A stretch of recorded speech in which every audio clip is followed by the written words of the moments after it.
Em nosso estudo de hoje, a lição 40 do livro Religião dos Espíritos, Servir a Deus. Em nome do amor a Deus, acumulam-se na terra tesouros e monumentos. Centenas de santuários sobre a rubrica de cultos diversos espalham-se em todos os continentes.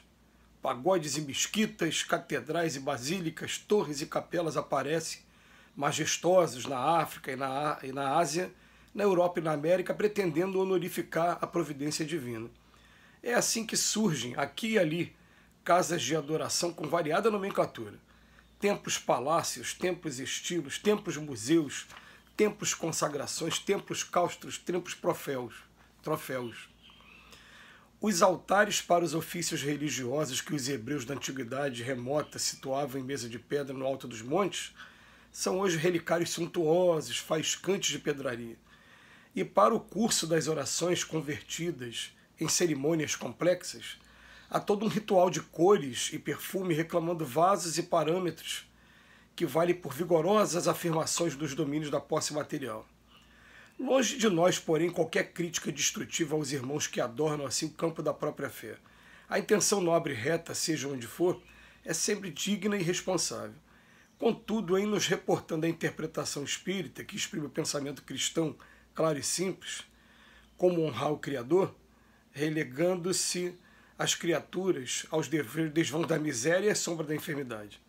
Que dizer da instância em que os filhos felizes, a pretexto de homenagear a munificência paterna, fingem desconhecer a presença dos próprios irmãos, mais fracos e mais humildes, extorquindo-lhes o direito da herança?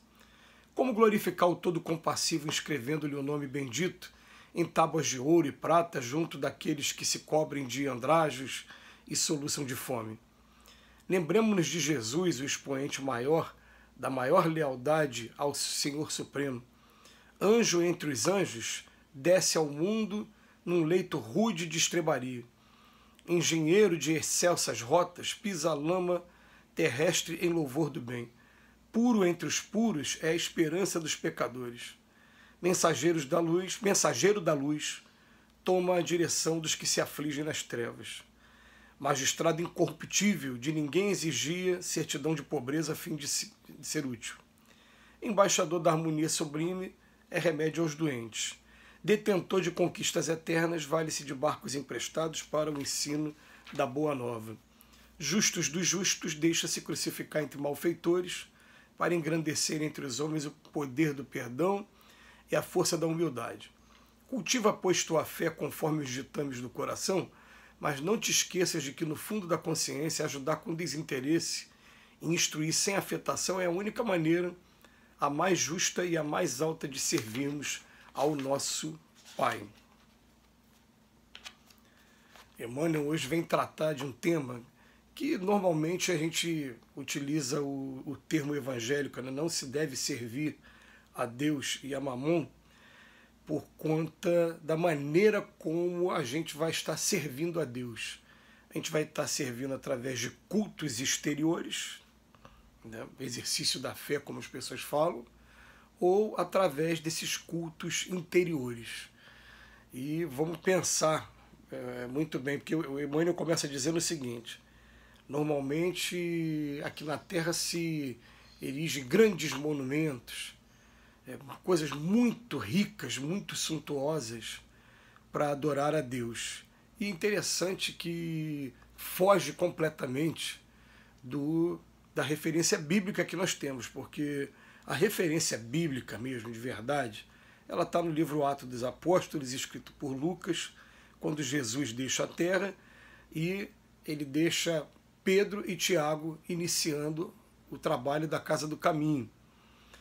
E o que era a Casa do Caminho? Se a gente parar para ver a narrativa, instalações muito simples, muito humildes, que recebiam as pessoas, prestavam primeiro socorro, davam alimentação, davam uma roupa e normalmente atendia alguma enfermidade física para logo depois trazer a boa nova. É claro que eles tiveram até que contratar os despenseiros depois, porque foram recebendo muitas doações, porque foram muitos adeptos num período muito curto. Segundo a narrativa de Lucas, 3.000 pessoas, 5.000 pessoas em pouco tempo.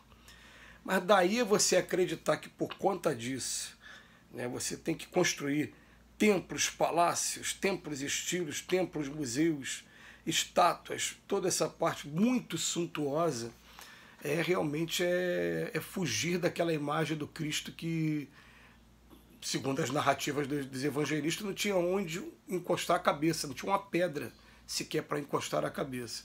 E que, inclusive, aconselhava aos discípulos que tomassem a estrada sem provisões, a ponto de não chamar muito a atenção. Não é que a gente vai ficar sem provisões nos dias de hoje. A gente precisa, assim, dos meios, vou botar assim, mais úteis. A gente precisa, às vezes, de um veículo, a gente precisa, às vezes, de um lugar para ficar, precisa ter um recurso, às vezes, para pagar uma passagem, precisa ter uma boa internet, precisa disso, mas não de maneira muito suntuosa. Então ele fala para a gente, longe de nós qualquer crítica destrutiva, não é isso. A gente não quer fazer crítica destrutiva àquelas pessoas que estão utilizando do culto exterior de maneira muito suntuosa. Embora a gente ainda reforce que algumas vezes parece até humilhar a pessoa que o procura, que está em condições assim, muito ínfimas dentro do ponto material, e de repente encontra aquela coisa suntuosa demais. Mas a gente sabe também o efeito psicológico que o shopping center hoje faz com as pessoas. A gente lembra quando não existia shopping center, porque nós somos dessa época que não existia shopping center, e o shopping center criou um ambiente em que a pessoa se sente bem, porque tudo muito bonito, tem um ar-condicionado e tem uma variedade de lojas. A gente até entende nesse ponto que isso pode até criar para uma pessoa uma intenção de desenvolver uma determinada fé. Mas a gente chama a atenção que o culto de verdade é o culto interior. É o culto de Jesus que mostrou o exemplo para a gente. Anjo entre anjos, ele desce ao mundo no leito rude de uma estrebaria. O grande engenheiro, ele pisa na lama terrestre em louvor do bem. Ele é puro, mas está aqui entre os pecadores. Ele é mensageiro de luz, mas vai na direção de todas as trevas. Olha bem como é que é diferente a mensagem. Ele é um magistrado incorruptível, um juiz incorruptível, mas de ninguém exigia certidão de pobreza a fim de ser útil. Nunca foi dessa maneira. Ele é remédio aos doentes, embora seja um embaixador. Então vem mostrando o seguinte, que quando a gente começa a buscar de dentro para fora e não de fora para dentro, e ainda por cima partindo do princípio de que a prosperidade seria através de riquezas. Até esse conceito de prosperidade mesmo, a gente vai entender que vai existir a prosperidade material e a prosperidade espiritual. E que uma absolutamente não tem ligação com a outra. Uma pode ajudar muito a outra, mas também pode atrapalhar muito a outra. Então a prosperidade que a gente tem que começar a pensar é assim, como é que eu era antes de conhecer o cristianismo, antes de eu conhecer o evangelho, e o que eu me tornei depois que eu conheci o evangelho. Eu me tornei uma pessoa melhor, me tornei uma pessoa mais mansa e pacífica, mais misericordiosa, uma pessoa mais humilde, uma pessoa mais trabalhadora. Eu me tornei isso, né? Ou eu estou simplesmente ainda naquela fase ainda de provar para as pessoas, para poder ser igual a todo mundo e ser aceito na sociedade, eu tenho que ser cristão. Então eu procuro uma determinada religião para poder só ir ali uma vez por semana, ouvir alguma coisa e sair dali e dizer que eu cumpri o meu papel. Será que é isso mesmo? Será que é esse o objetivo todo? Então, quando a gente consegue perceber que nós estamos pessoas melhores e que já estamos dedicando um pouquinho de nós, do nosso tempo, para os próximos, para as pessoas que estão mais necessitadas próximas da gente, a gente começa a perceber que a gente está no caminho mais correto de como servir a Deus.